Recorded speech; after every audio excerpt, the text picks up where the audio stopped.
This morning we have a very serious subject, and one which I think no one can handle in even a few days, let alone a few hours.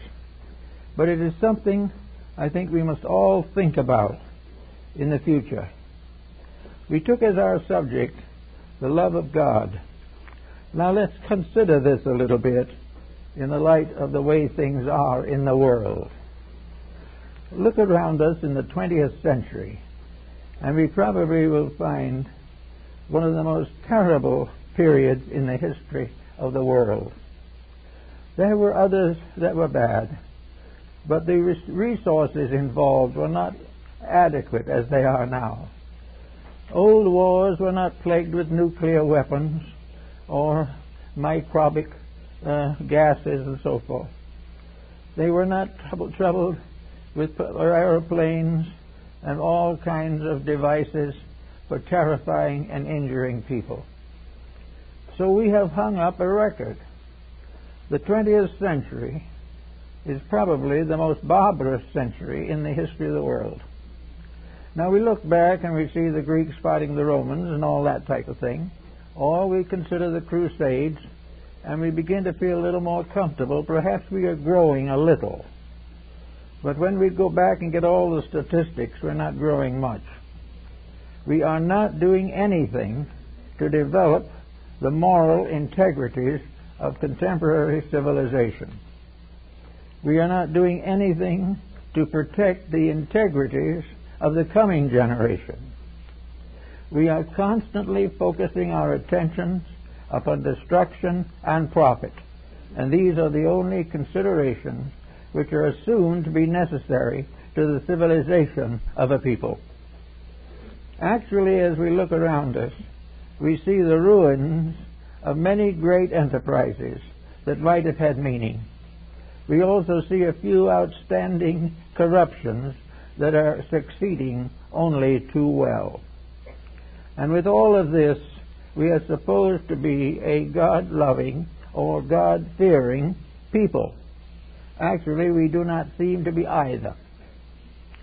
The old days when we were really frightened by the promises of divine wrath are more or less forgotten. And those who are most guilty do not even believe in divine wrath. We also look back with certain apprehensions upon our own growing up and the kind of world we are giving our children, and who is going to be in the 21st century when it comes.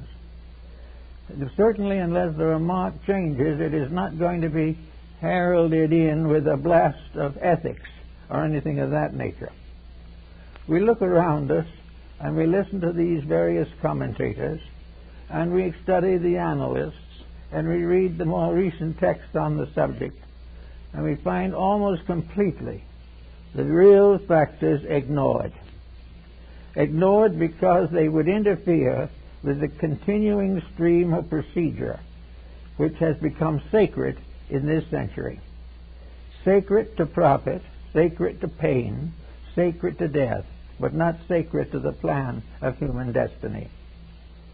Therefore, it is very important for us now to study a little bit about morality.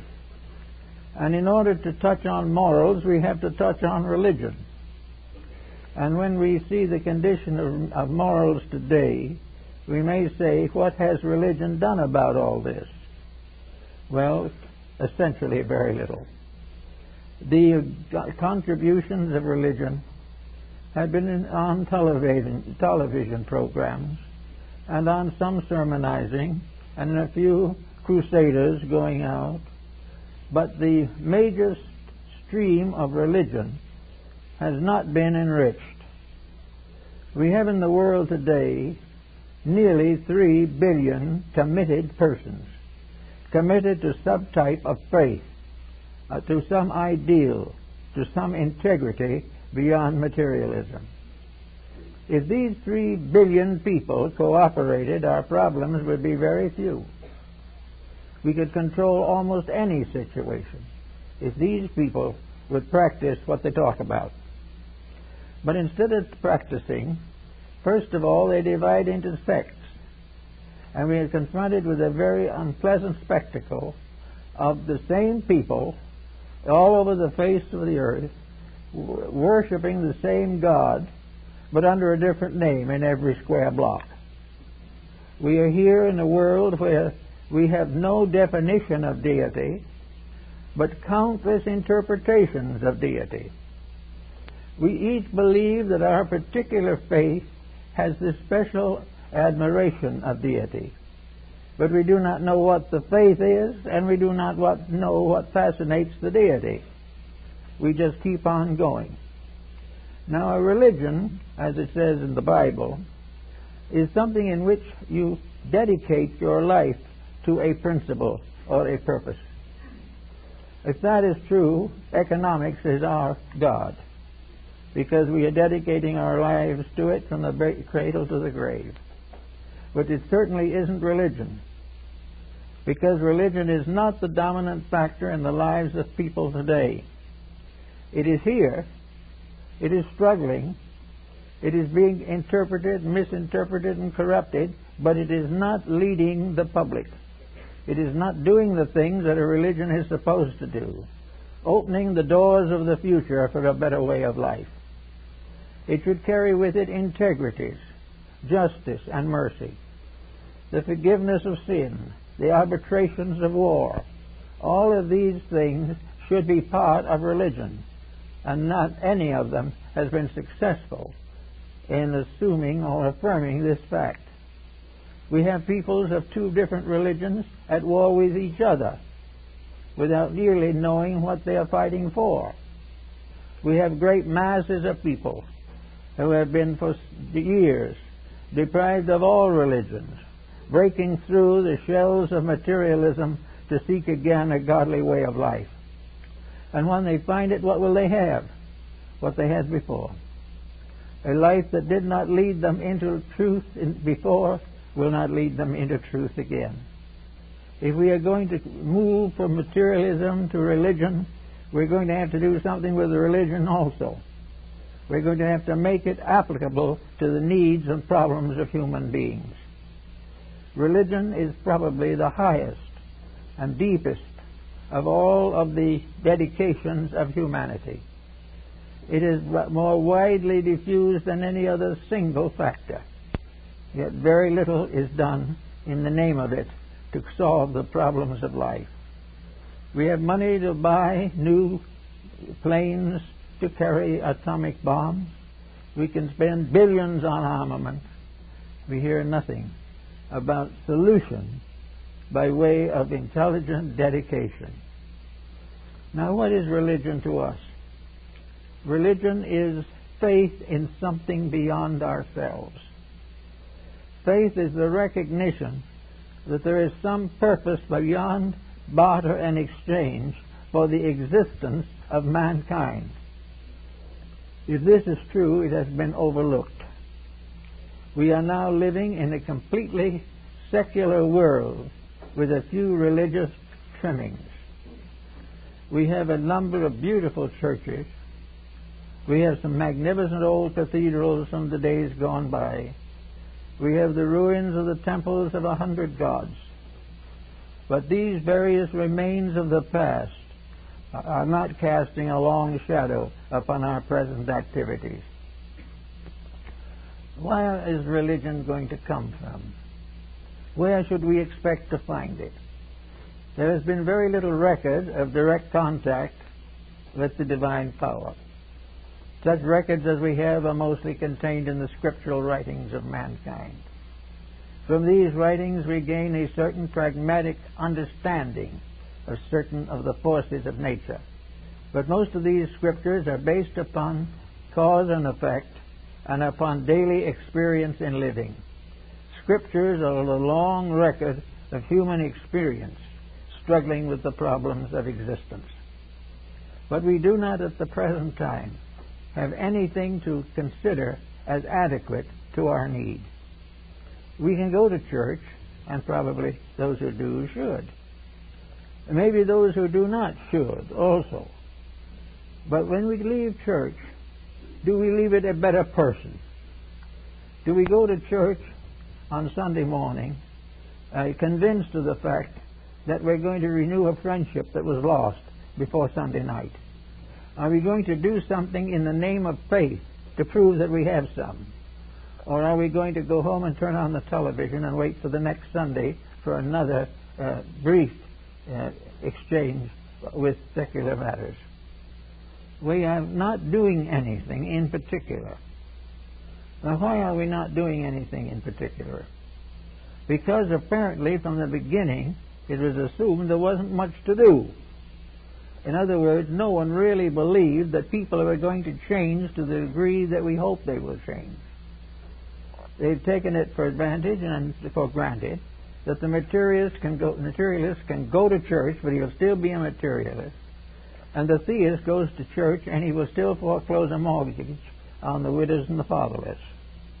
There is no way, apparently, in which we can expect religion to compete with business, with the hard problems of profit, of that last dollar we can get out of somebody. And yet here we are, a civilization that has been building and working for thousands of years to create a better way of life. We come to the most advanced century in the history of that world, and we're not getting a better way of life. Why is it impossible, apparently, for the individual to live up to the basic moralities which he affirms in his faith? There are at least 7 major religions in the world today. 5 of them are really big, and the other 2 are moderate. But each of these has exactly the same teaching. They call it something else. They don't call God God, they call God Allah or Brahma. But they're talking about precisely the same thing. And they're talking about it to the degree that this God, under another name, teaches the same morality, the same ethics, the same idealism. It warns of trouble resulting from mistakes. It warns the follower to avoid sin. It warns the world to avoid materialism. These things have been going on for a long time. The world is full of people who have acknowledged or do acknowledge the reality of a spiritual reality above materialism. And yet, nothing happens. The young are on narcotics. All of the others are doing everything possible to accumulate a few dollars to leave behind for their descendants to argue over. Why is this? Why do we have today a civilization advanced in everything except learning how to live well? Not only not learning how to live well, but not even learning how to die well. Nothing seems to be happening to touch the inner life of the individual. Everything is on the outside. He has his Phi Beta key, but he's in jail for smuggling. He has all kinds of gifts and accomplishments. He has a good education and a terrible marriage. He also has a family of very well-educated people, and most of the children are on pot. Why is this way? Why do we call this progress? Well, it's the only thing we have that looks different from the rest, so we call it progress. But it is nothing but bad matters getting worse. So what do we do about all this? We have to go back again to what we're talking about, God. Now, God to the average person is a very abstruse and abstract and very subtle factor in our existence. Many people have heard about it from their ancestors. Some have heard about it from a television evangelist. Most of those who have contacted it are leery because of the economic pressures that are now being passed off as religion. So we have no real sources for faith. And we have no real contemporary institutions. Now, supposing we consider these church seminaries that we do have.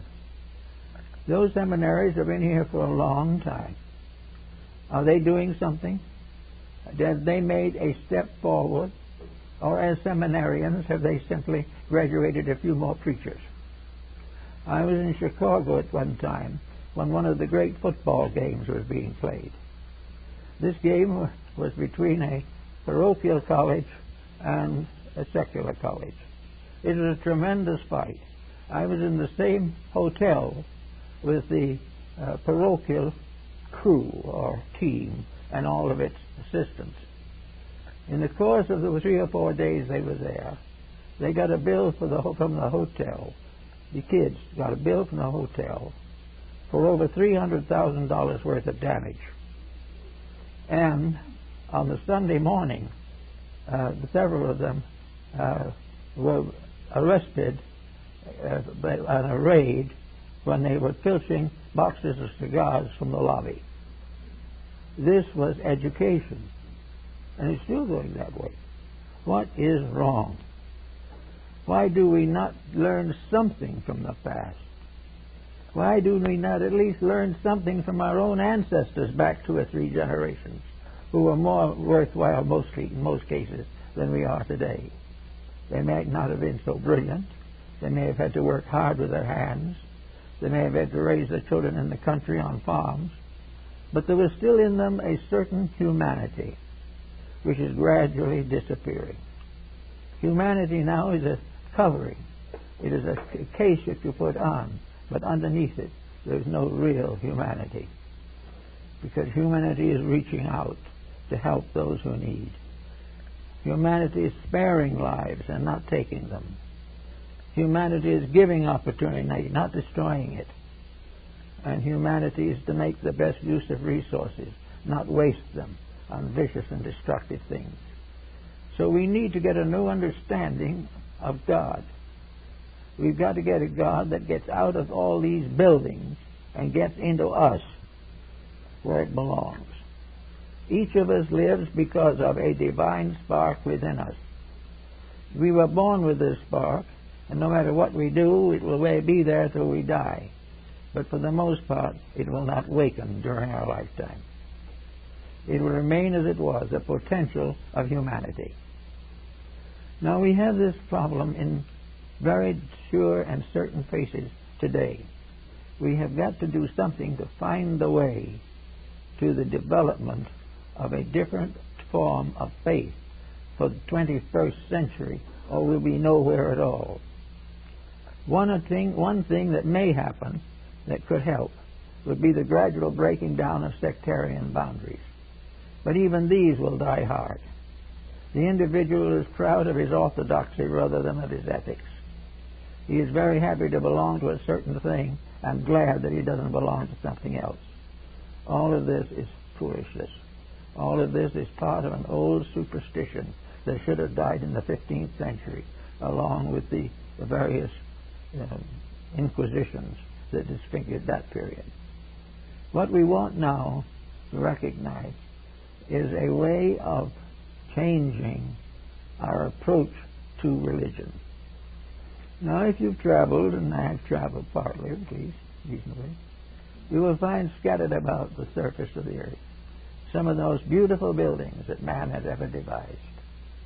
The great Phoenician builders and the cathedral builders of Europe have left us works of dazzling beauty, works of splendor, works of tremendous integrity, and with great symbolic meanings. And who is in them? I've been in many of them. Mostly there's someone in there raising some funds. That's all. Sure, that Mass will be shown. But this great building stands for a great principle. It towers above the trade hall, and it towers above the secular city. And it is the wonder of that community. And people come from all over the world to see it. But what does it do? What is it giving to tomorrow? Some of the most beautiful churches in Europe were bombed out during World War I or II. Others are practically deserted. Some are closed, some are condemned, and some have been changed into stables and storehouses. This is very, very wrong. It is something we cannot afford to have happen this way. It is necessary for us to get hold of some of these things. Now, what might make a mother or a parent a little concerned over all this? Possibly wayward child. But at the same time, the wayward child is probably worrying over the waywardness of its own parents. There is no integrity here that is there. There are good parents, but there are many who have no more interest in being good parents than they have in being good citizens. They're there for what there is in it, and the sooner the quicker. So we have to find some common denominator. And we like to take a thought now. What is the Chinese concept of this unit of society? And the answer is the home. The home is where morals are built and where morals die. Homes are where unity rules supreme and diversity eats away all that is valuable. Homes are something that are kept not for a generation, but for many generations. In the old palace home of Confucius in China, there are the moral tablets of 50 generations, all preserved, because they represent a great stream of moral force. Confucius is not recognized as a great scholar primarily, although he was loved for his scholarship. He was admired for being a good human being, one who really tried to live the principles that were just and right. And so everywhere, the home basically is the unit. As Confucius says, so goes the home, so goes the empire. So that the beginning of religion in the modern world is not in the church, but in the home. If it's not in the home, no church can make up the difference. Nothing can meet the vacancy left by a faithless family. It is something that belongs to a world bigger than ours. It is the right of every child who comes into this world to know the comfort, the security, the consolation of faith. Without this, what does he have? What can he do? He can go out into a world of shysterism and sink with it. Or he can try to behave and be a martyr for those who do not understand him. So the beginning is of the home. And where then does the teaching come from? The parents, the grandparents, the great-grandparents, and remotely from the Son of Heaven himself. Actually, therefore, the parental pattern is probably the most perfect pattern of religion. It is not something that is simply creedal. And as time goes on, creedalism will probably diminish. We now use keeping creeds alive when they do nothing but kill each other. Therefore, there will probably be greater and greater personal emphasis upon the religious content in daily life. We can expect the 21st century, therefore, to emphasize the importance of the home and of the family as a source of unity and strength.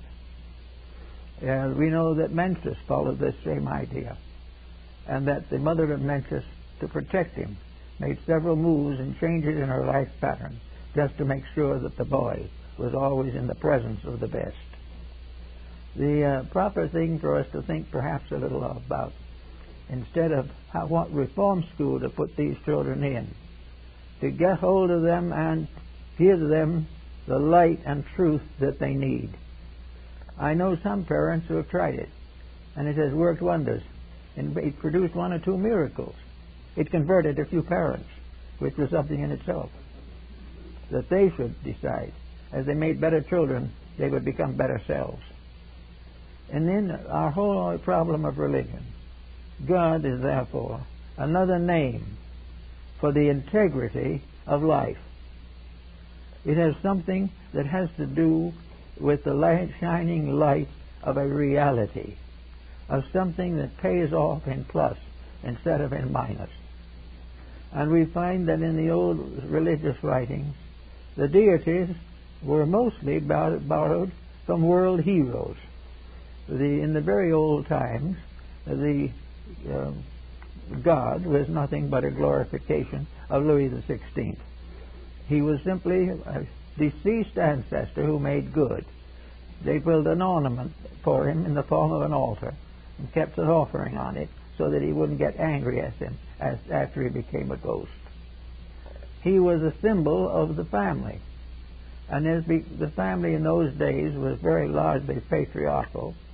Most of the gods of antiquity were men gods. They were gods because they were the heads of clans. They died and remained heads of clans. And the stronger ones got better. In Egypt, some of these clans grew, others disappeared. A god that couldn't take care of his own clan soon disappeared. But always the deities were the heads of the various social structures and were constantly venerated and catered to and memorialized simply because they were former human beings. Now this is true in many religions of the world. And in other religions it is similar, but not quite the same thing, but derives from the same general concept. Namely, that in the beginning, the gods were the heroes. They were the ones who, in one way or another, became great. And in the course of time, this greatness came to be associated with religions. And nearly all of these gods ultimately brought a doctrine which was just exactly what the people wanted, a doctrine that justified what the people wanted to do. And that after these doctrines were established, then the problem was to perpetuate them. And in the perpetuating of them, we find this strange motley crew that we have today. The whole world divided into a checkerboard of beliefs, a little here and a little there. These beliefs in substance much alike, but each with certain prejudices, certain commitments, and certain intensities of believing, and very few realizing that from the beginning on, the whole theory was encompassed with one wall, and that all of these various religions are actually aspects of the same thing. Out of this past conflict, there has been very little new added for the last 2,000 or 3,000 years. Therefore, we say that if you worship Allah, you really have to go on a holy war against Brahma. Or if you believe in Moses, you have to go into a holy war against Zoroaster. All of these names become frightfully important. The fact that they all taught the same thing and that we're not doing the thing that any of them taught doesn't seem to bother anyone. It just doesn't seem to annoy. Zoroaster died with an assassin's dagger in his back. Muhammad was poisoned. These things happen to all these teachers. But for some mysterious reason that is hard to explain, names make differences when names are only problems in language. Therefore, 90% of the names given to deities interchangeably now are derived from language roots. The same thing in the familiar language of a people. Instead of talking about the 72 gods, we are talking about the 72 names of one God. It's rather important to discover this, because if we do this, we will begin to recognize the possibility that we can outgrow religious provincialism, that we can get over this blessed problem of how to remain noble and belong to the church. Actually, it doesn't make much difference which one of the churches you belong to. It's very difficult for the average person to remain noble in any of them, because he does not bring them into his life. There is something out there on Sundays, but they're not something that's there when he finds he can add a few dollars dishonestly to something he is selling or buying. This is the problem we have to figure. But always considering the fact that the deity is a family, that the various aspects of the family's beliefs are in the names of these various religious deities. We can say to ourselves, if they're all the same except for the names, why do we make so much difference out of them? Well, we make difference out of them because it is profitable. It is very profitable. It helps somebody to get an extra dime. It does something to get hold of something better from one person and take it away and give it to someone else. These differences of names have no essential value. When if you say honesty and list all the individuals who are honest, the names don't amount to anything. But if you pay no attention to honesty and list them all, most of them will be dishonest. It's one of these problems that we all face and we have to face every day. So, here's a thought. Supposing we do what some have thought would be a nice idea.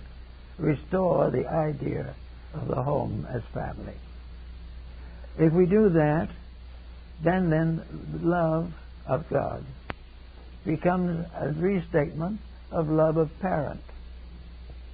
If a parent deserves love and gets it, this is religion.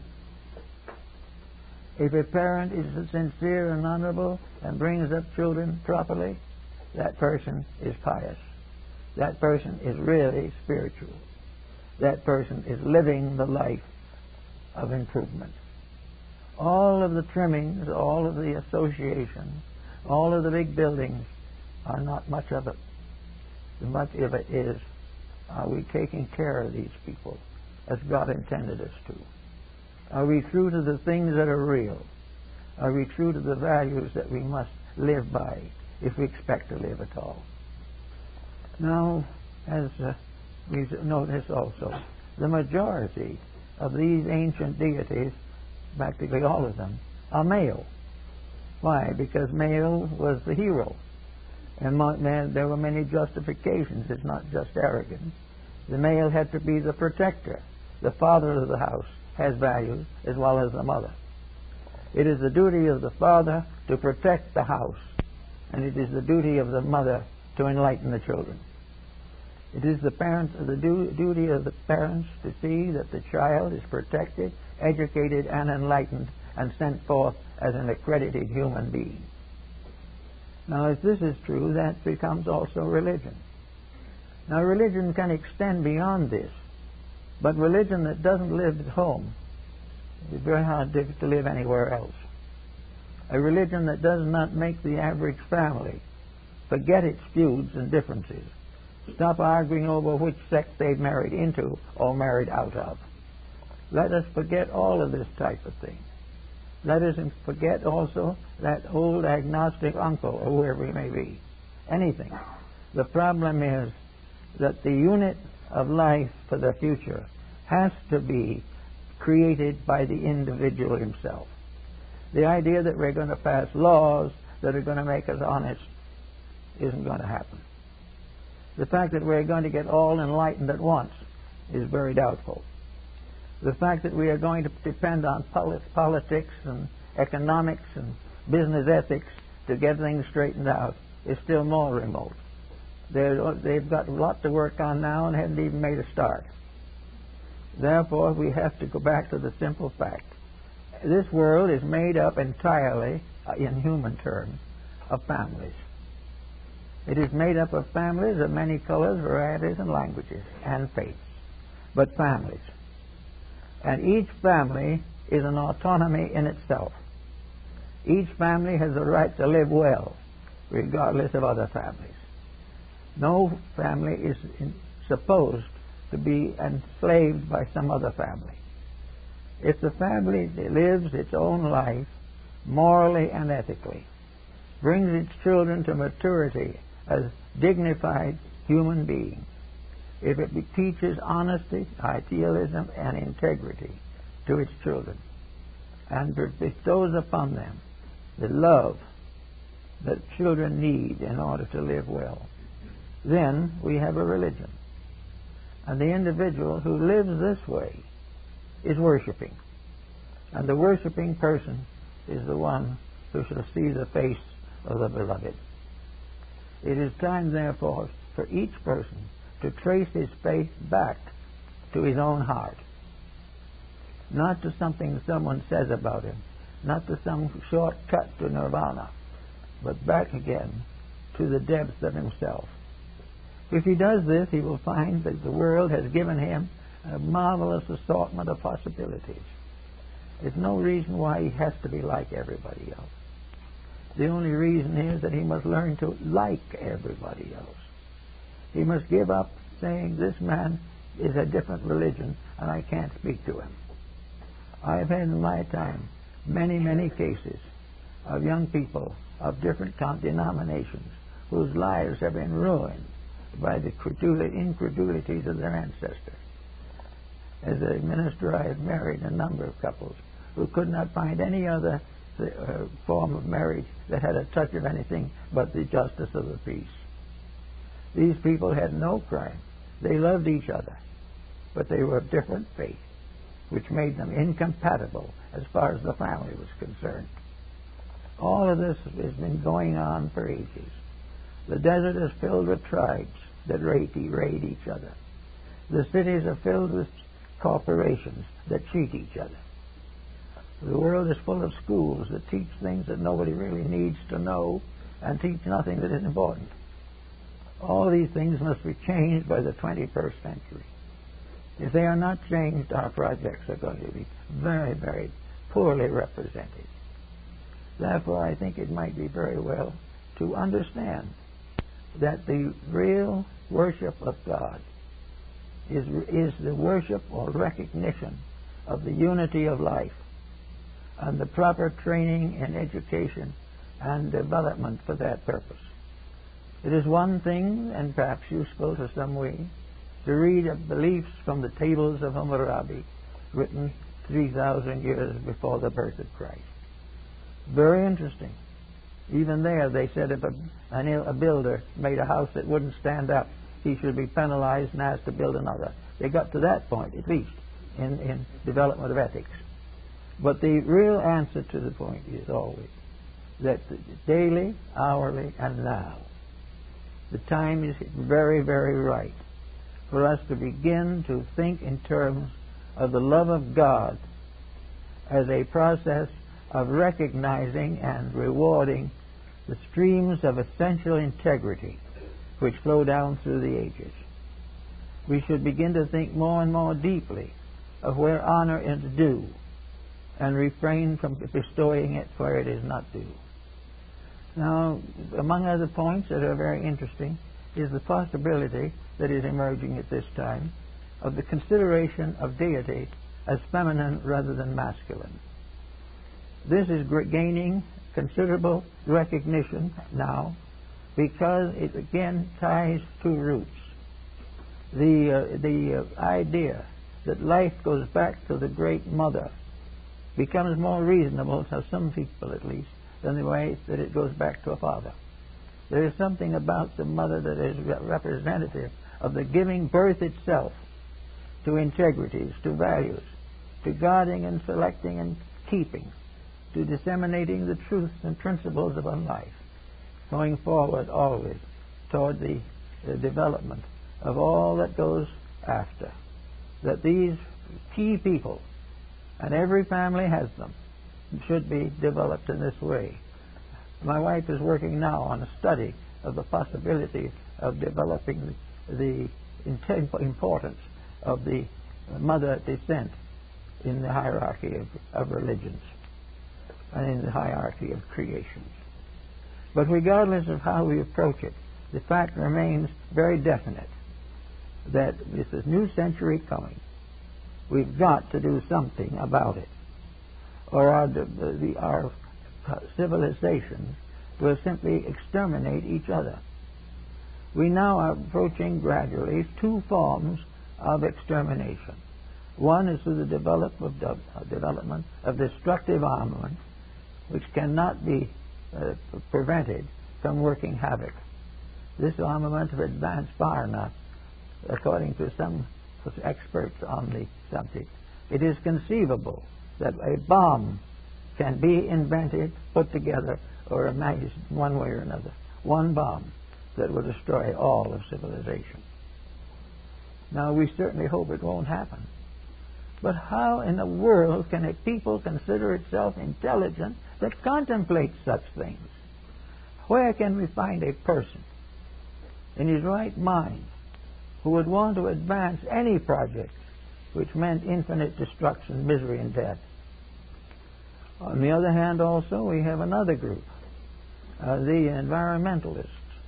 This group is quite convinced that if we keep on, we will live on nothing but the edge of a desert. That everything that makes life important will go, because we will wear out the resources of the planet. And so cheerfully we announce this on the top of the page, and down halfway through the same page, a big ad for a new product that has just cleared out several hundred acres of forest to make it. No one pays any attention to these things.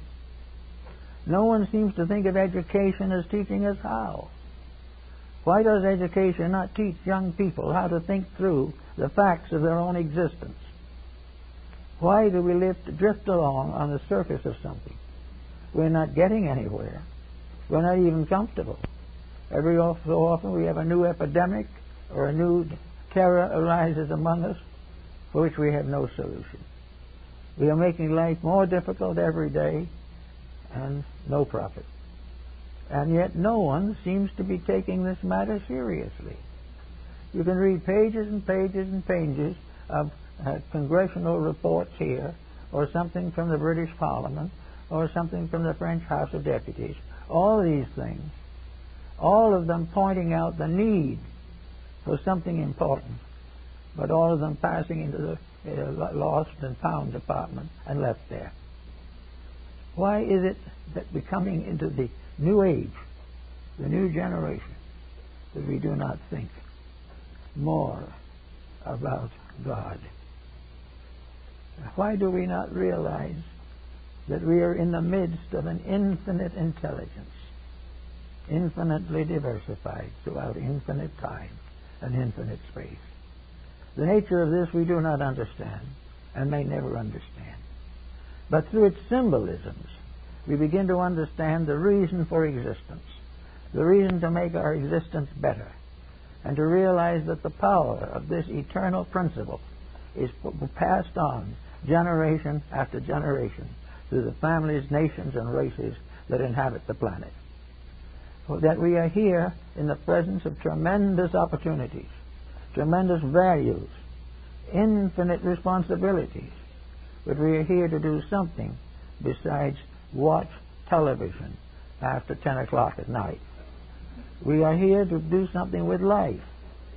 We are perfectly entitled to have an occasional baseball game if we want it, but we also have the right and proper to do a little serious thinking once in a while. We are all the worse for not thinking, every one of us, and yet we do not desire to think, because think, as one man told me, would ruin his life. If he thought, he couldn't do what he pleased. As long as he doesn't think, he can make mistakes that he enjoys. Of course, he doesn't think what the final mistake is going to do to him, and it always does. There is no one that gets away with any of this, and yet in youth they think they can. It's like the individual with the present problem of narcotics. Here is a world of crime serviced by many nations and by persons of every age to help to kill off humanity. Is this the best we can do? Is this the reason why we have had great opportunities? Is this why we have been given wisdom? We have been given understanding and insight? Is it all in order that we can simply eat ourselves to death or drink ourselves into a coma? Why do we have to think it this way? Why not face into it really the way it is and admit that if we're going to make the next century any better than this century was, we're going to have to do something about it that's worth doing, or it never will be. We cannot continue the way we are at the present time. We've got to go on to a higher level. And as the book says, it's got to begin with me. It has to begin with us. It has to begin with a parent who is perfectly willing to let the child go out anytime and anywhere. It's got to go out and do as it pleases, because if it fusses, it'll annoy the parent. In our day, parents weren't annoyed that way. they had a rather quick way of annoying the child instead. And the child generally stayed annoyed for a few hours, and maybe be several days before it would try another experiment. Here, no one bothers, because it gives the parent a headache. They would tell the child to go out and do as it pleases, and they'll settle back with a couple of aspirin tablets. This is the way things are going. Why? Because for one reason, the world is being made more and more unattractive to thoughtful people. The world is no longer a great source of inspiration, a so great source of hope. The God that we have in the atmosphere around us now is a God of fuss and fuzz. Things that do not much mean, do not have any essential significance. And yet over it all, in it all, above it all, is a living, eternal power. The power that we call God. God is this infinite power. And it is a power that is intelligent. It produces from itself every art and science that we know. It produces every theory and every attitude that we hold. It is the source of our good and the source of our corruption. It is a tremendous potential that is given to us to do something with. We are here to take the power of God within ourselves and use it to build a world where human beings can live like gods in peace together. This is something we've got to try to work for. This is something we must try to build into our consciousness. So that actually love of God is actually love of law and order, love of truth, love of beauty, of patience, of kindness, of forgiveness, of peace. These are the things that belong to love of God. And every time we say we love God, it must mean that we are defending the great truths of life by which we will gradually come to a great destiny. Now the 21st century is another opportunity. If we treat it as badly as we did the 20th century, there's some question of how long we're going to last. And yet, the Homo sapiens erectus, human being, regards himself as the noblest of all creations. He is the kingpin of everything that nature has produced. He is the soul of greatness, but he doesn't do anything to prove it. He just goes on being great with a stupid superiority atmosphere, but he's not doing the works of greatness. He is not finding solutions to these arguments between countries. He is not finding solutions to the problems of life. He is not recommending strongly and firmly that all these nations obey their own laws and obey their own religions. The religion of the world is, let there be peace. And the religion of the world is that the Lord loveth those that keep the law. These laws are not obscure. There's nothing mysterious about them. The early church found them out. St. Francis de Assisi applied them. St. Thomas Aquinas was a great exponent of them. These laws are simply integrity. They are keeping the rules of human relationships. They are doing unto others as we would have them do to us. They are actually only a great code of the proper use of an eternal energy potential. As long as we use this wisely, we will keep on building futures. If we disobey these rules and corrupt the substance of nature around us, then we destroy ourselves. And when we destroy ourselves, it will not be because that we were overcome by the Philistines. It will be simply that we were overcome by the lassitude, latitude, and indifference of our own natures. Therefore, it seems we should start worshiping God. Worshiping God may be with a nice little prayer each day. It will do no harm. A prayer would certainly be appropriate where there are children. Otherwise, a silent meditation. And then to put on a kind of garment of chivalry, maybe a little like Don Quixote de la Mancha, and go out to do our job of lancing the windmills. let us go out and find something that needs doing, something where injustice has been done, something where thoughtlessness has taken over. We will come face to face with an opportunity to do something for others instead of forever for ourselves. And in that moment, when with unselfishness we make a sacrifice for the good of a person, stranger or friend, former enemy or former friend, in that moment we worship. And until then, we do not know the true God. For the God that is the God we love is our own love for God. And the love of God begins in ourselves, in the recognition that within our own natures is something that has come to us from eternity.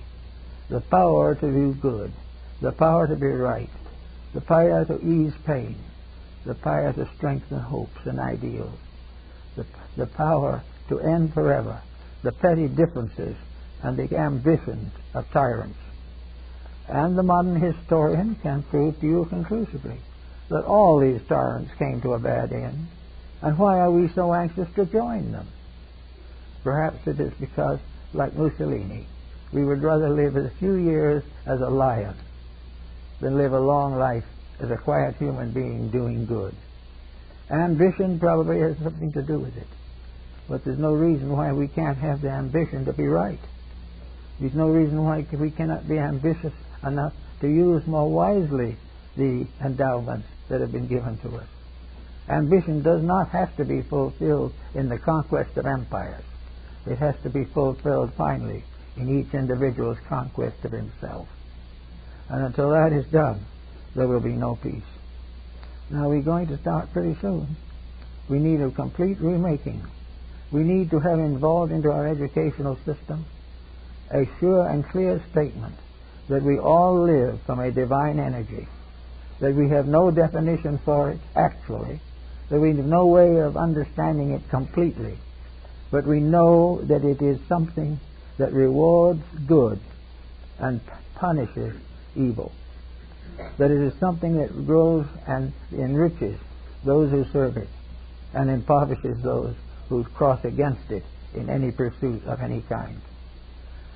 We can start out with a re-educational theory in which all education is founded upon morality and ethics.